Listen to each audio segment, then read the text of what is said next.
மாற்றம்னு கேக்குற உங்களுக்கு இதெல்லாம் தான் மிகப்பெரிய மாற்றம்.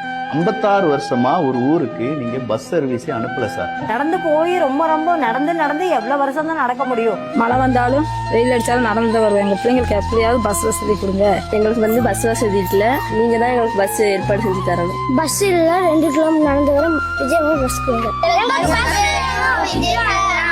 உங்க தேவைகளை நான் கேட்காமலே செஞ்சு கொடுப்பேன்.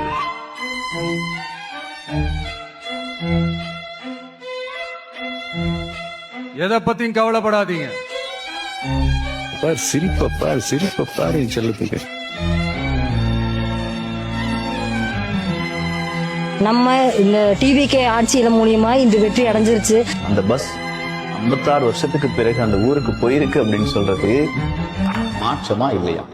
நாட்டை பொக்கிஷமாக பாதுகாக்க வேண்டியது யாரோட கடமையோ அந்த ஆட்சி தான் இப்ப நடந்துட்டு இருக்கு. இதுதான் உங்களுக்கு தேவையான மாற்றம்.